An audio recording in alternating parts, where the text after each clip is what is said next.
తిరుపతి జిల్లా చిన్నగొట్టిగల్లు మండలం చిట్టేచెర్ల పంచాయతీలో ఏనుగులు బీభత్సం సృష్టించాయి. కొత్తపల్లి సమీపంలో ఒక రైతును గజరాజులు తొక్కి చంపాయి. మృతుడు దాసరిగూడెంకు చెందిన సిద్ధయ్యగా గుర్తించారు. గత జనవరి 19వ తేదీ నారావారిపల్లి ఉప సర్పంచ్ రాకేష్ చౌదరిని కూడా ఏనుగులు దాడి చేసి చంపాయి. వరుస ఘటనలతో రైతులు భయభ్రాంతులకు గురవుతున్నారు.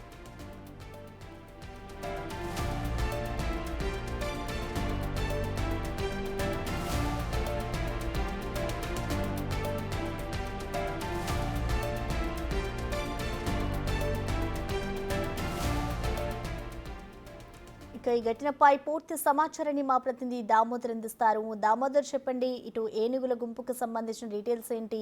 ఈ దాడులకు సంబంధించి ఇటు అటవీ శాఖ అధికారులు ఏమైనా చర్యలు చేపడుతున్నారు? అసలు గ్రామస్తులు ఏమంటున్నారు? వరుస ఏనుగుల దాడులతో రైతులు బీటిల్లిపోతున్నారు. ముఖ్యంగా ఉమ్మడి చిత్తూరు జిల్లాకు సంబంధించి ఇటు శేషాచలం అటవీ సానువుల్లో పెద్ద ఎత్తున ఏనుగుల దాడులు జరుగుతుండడంతో రైతులు భయభ్రాంతులకు గురవుతున్నారు. తాజాగా వరుసగా ఈ సంవత్సరంలో ఇది 3వ ఘటన అని చెప్పవచ్చు. ఏదైతే ఎర్రవారిపల్లె మండలం సిద్ధేచెర్ల గ్రామానికి చెందిన సిద్ధయ్య అనే రైతు పొలం వద్ద కాపలాగా ఉండగా రాత్రి ఏనుగులు తొక్కి చంపివేశాయి. నిన్న సాయంత్రం ఎర్రవారిపల్లె మండలం బోడేవాన్లపల్లిలో 2 ఏనుగులు బీభత్సం సృష్టించాయి.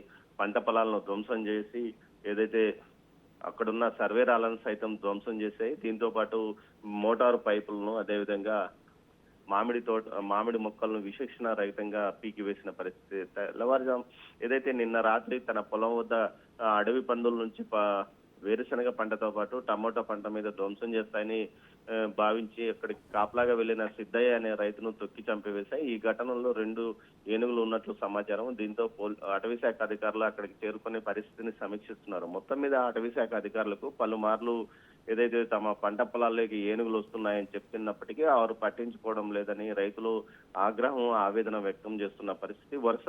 ఏనుగుల వరుస దాడులతో ఇప్పటి వరకు ముగ్గురు మరణించిన పరిస్థితి. ఈ సంవత్సరంలో పీలేరు మండలంలో ఒకరు మరణించగా, అదేవిధంగా చంద్రగిరి మండలంలో ఒకరు, ఎర్రవారిపల్లి మండలంలో ఒకరు, ఈ విధంగా వరుసగా ఏనుగుల దాడిలో రైతులు మరణిస్తున్న పరిస్థితి. ఇప్పటికైనా ఉన్నతాధికారులు స్పందించి అడవుల్లోని లోతట్టు ప్రాంతాలకు ఏనుగులను తరలించాలని రైతులు డిమాండ్ చేస్తున్నారు. దీంతో పాటు ఏదైతే అటవీ ప్రాంతాల చుట్టూ ఫెన్సింగ్ ఏర్పాటు చేయాలని కూడా కోరుతున్నారు. ప్రసన్న, అయితే దామోదర్, చూసుకుంటే గతంలో కూడా ఇటు ఒక వ్యక్తిని ఏనుగులు దాడి చేసి చంపాయి. ఇప్పుడు కూడా మరొక వ్యక్తిపై అయితే దాడి చేసిన పరిస్థితి ఉంది. సో ఇప్పటి వరకు అసలు గ్రామస్తులు కానీ రైతులు కానీ ఇటు అటవీ అధికారులకి సమాచారం ఇచ్చారా? ఒకవేళ సమాచారం ఇచ్చినా కూడా ఎందుకు అటవీ అధికారులు వీటిపై చర్యలు తీసుకోవట్లేదు అనుకోవచ్చు?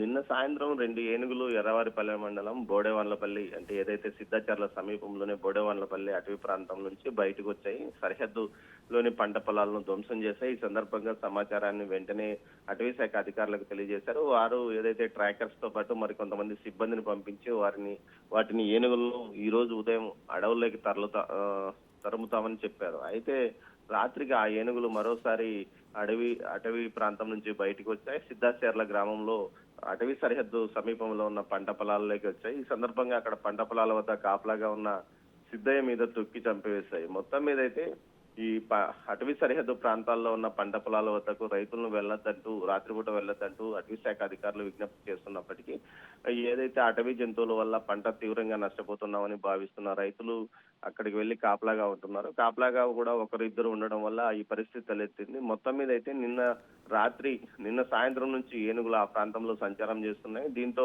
ఈ విషయాన్ని అటవీ శాఖ అధికారులకు కూడా తెలియజెప్తామని స్థానికులు చెప్తున్నారు. ప్రసన్న, అయితే అటవీ శాఖ అధికారులు అయితే మేము ముందస్తు సూచనలు ఇస్తున్నాం, ఎప్పటికప్పుడు ఏనుగులు ఎటువైపు నుంచి ఎటువైపు వెళ్తున్నాయన్న విషయాన్ని గ్రామస్తులకు, ముఖ్యంగా సరిహద్దు ప్రాంతాల్లో ఉన్న గ్రామస్తులకు తెలియజేస్తున్నాం. అయినప్పటికీ రైతులు ఏదైతే పంట పొలాల వద్ద కాపలాగా వెళ్తున్నారంటున్నారు. మొత్తం మీద సమన్వయ లోపంతో పాటు అటవీ శాఖ అధికారుల నిర్లక్ష్యం కూడా కొట్టొచ్చినట్లు కనిపిస్తుంది. Prasanna, thank you Damodar.